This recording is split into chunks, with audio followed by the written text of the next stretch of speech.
Hello everyone. Welcome to our presentation of who should take care of the Melissa virus. We're all now sitting at home, anxious about when the country or the school will reopen. During the outbreak of the COVID-19, the newly developed coronavirus that has affected over 1/3 of the world population. However, 20 years ago, there's another kind of virus that has affected 20% of the world computer at that time. It's the Melissa virus, one of the earliest known computer viruses developed by human being. To tell you more about this, I would invite James onto the stage. In this presentation, we will focus on the origin and nature of the virus, how it occurred, and who should be held responsible for the damage it caused. In 2016 alone, computer viruses were estimated to have cost the global economy over $450 billion. This means that around 0.5% of the world's economy is being lost due to computer viruses. Melissa is one of the first computer viruses to get the public's attention in the history of computer science. The Melissa virus was a macrovirus created in 1999 that infected over 1 million computers and caused an estimated $80 million in damages by disrupting computer networks in business and government. However, fortunately, no data was lost. Melissa was created by David Smith in California, who named the virus after an exotic dancer he met while in Florida. Melissa works by sending users an email with the title "Important Message" and the body text, "Here's that document you asked for. Don't show anyone else." Attached to the email was a Microsoft Office document which contains the virus. Upon activation, the virus will disable safeguard features on Microsoft Word and spread to the first 50 people in the email contact book. This virus spread like wildfire, infecting thousands of email servers in just days. One site reported receiving over 32,000 copies of Melissa virus on its system within a 45-minute period. Most companies had to shut down their email services to stop the spreading of Melissa, as no company had ever seen or prepared for a virus of this nature. Okay, so this is Tony, and I'm going to tell you about the details of a virus, as well as what's special about the macrovirus. A macrovirus here is a class that Melissa virus is belong to. A virus could be activated via several ways, and one of them is count on the date. That is, one instance of this is the Taiwan #1, which is activated every month the 13th, and that virus caused the Word file couldn't be working properly on that specific date. So another one is counting on the number of clicks on a keyboard or a mouse. So you cannot really predict when a virus will be activated. The case here, a Malaysia virus is working on a macro function, which is provided initially for the benefit of the user, so that you do not need to change a file manually. You do not need to change the front of each of the words, but just apply a macro on it, so the computer will just automatically change it for you. Let me just show you by using it on a Excel file. So here you can just create a file and type in something like trial here. If you start your record before you typing in here and save that record, it will be storing inside your computer. And next time, if you apply it onto a file, actually the Malaysia virus macro will always apply to a automatically saved file. It will apply that font as well as the format of the word onto that file, so that if you run it here, it will give you back the trial. So it seems to be fine, since it's just changing the font, or it could also change the name of the file, or it could copy itself. But that is already something distracting, because a macro actually use some commands from basic system call, so it could cause a system to be broken since it has got authority to use them. So a influence of a macro virus could be devastating. and then it could live on a computer for a long time, because you do not really expect your word to be containing a file, which is actually polluting your computer. And also it could separate quite fast, as here the Malaysia virus influenced the whole world's computer within hours. And that's because every day we are using word file quite frequently. So once one computer gets them and the receiver of the message just didn't take care and click on the link, which we'll be covering later, the file with the virus will infect the computer. After knowing about the technical aspects about Melissa and similar virus, we are going to think about who should really need to be responsible for the virus. This is a tree diagram we made to help us to think about this problem. At the top of the tree is the creator, who should directly be in charge of the impact the virus brought. As the tree goes down to bottom, they are more indirect to be responsible for this virus. For each group or people we found out, there are some other related ethical problems shown on the right of the tree. First of all, about the creator Smith.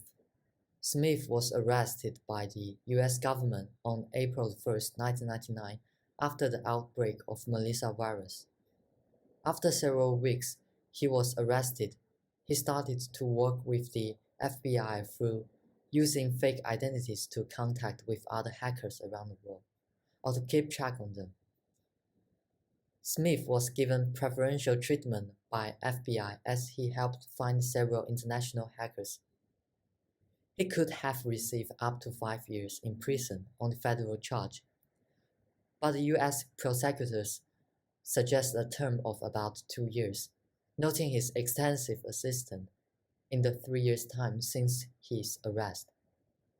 Finally, he was sentenced to 20 months in federal prison and fined $5,000. We may think, is this a suitable punishment? Can this be a deterrent to other virus makers? Secondly, about email client, the receiver and senders. As the receiver receives the emails that contain virus, once they open it, the user will then act as a sender sends similar emails to other users.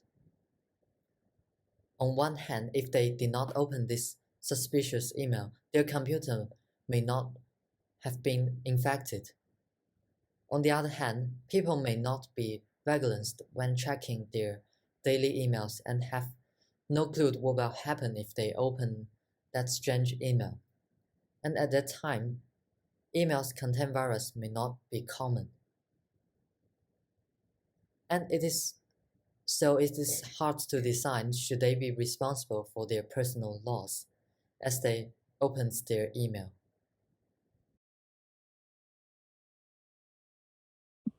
At the early stage, many programmers or open source developers, particularly those Linux people who hate Microsoft, have blamed companies like those for being the root cause of macrovirus.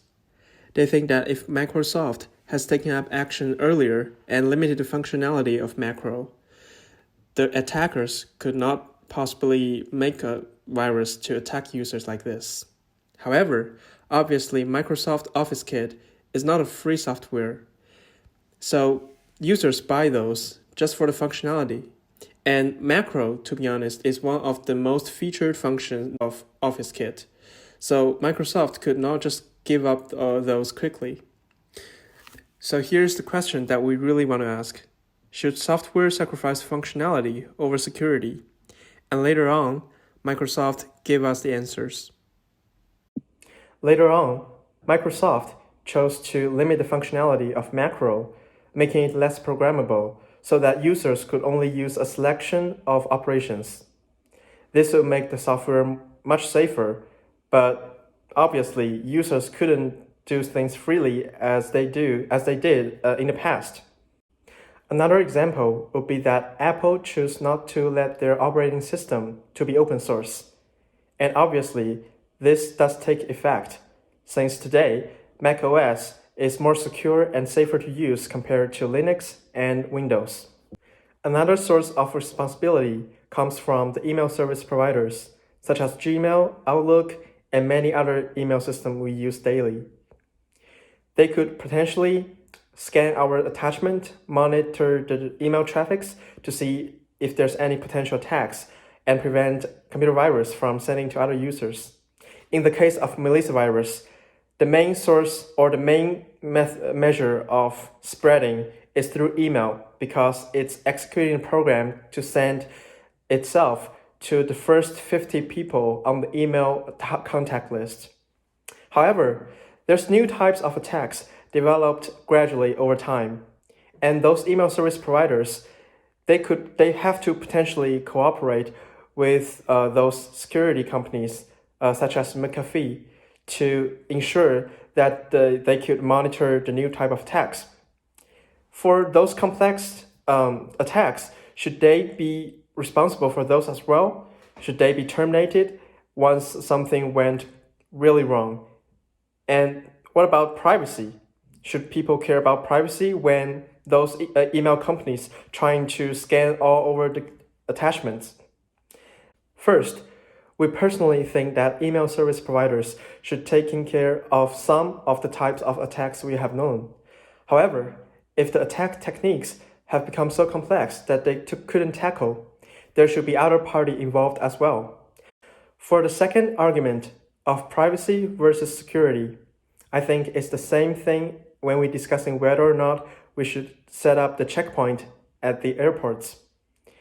Ultimately, some people would say their privacy has been violated while those staff just touch their body to search up whether or not they have dangerous items. However, on the other side, many people think that this could ensure security and the flights would be safe to take off. Well, there's no concluding answers. But one thing about technology is that while those email service providers searching up those attachments, they could use encryption to make sure that nothing could be seen by those service providers, and to ensure the users they could publish how they search them and how they ensure that their privacy is maintained. Now I'm going to talk about some measurements that we need to against the computer virus. As individual, the best way to prevent viruses is to install virus checkers and backing up data. It is also necessary for you to update your virus checker program regularly. When browsing websites, you should pay attention to suspicious webs and avoid them. Not downloading any unsafe files are also very important. As to companies, they can try to focus more on studying and developing secure operating system, which is an significant means to enhance the security of computer information system. Also, they can consider run programs, giving bonus to people who report bugs of their systems, such as the Google Bugs Bounty program. Programs like this is a proactive way to track the software vulnerabilities before they become a public issue. And what's more, it is important to install firewalls in their company networks. For the governments, they should establish reporting mechanisms that help analyze viruses and other forms of computer attacks. More actions should be taken to do the propagandas and education work in the society. The government should realize that sustained government-wide leadership is needed to ensure that the public can understand the risks of computer virus. Finally, it is necessary to remember that it is everyone's duty to create a safe environment on the internet. In conclusion, to prevent viruses like Melissa happening in the future, we should follow an ethical framework that is suitable for our society, and raise public attention to computer virus problems so that many developers would know about this. We could also develop better antivirus softwares and ensure the security of operating systems. Most importantly, we should have a complete legal system to deal with this kind of issues in the future. Computer virus could be controlled only if we do our parts individually, and collectively, we could have a better and safer internet.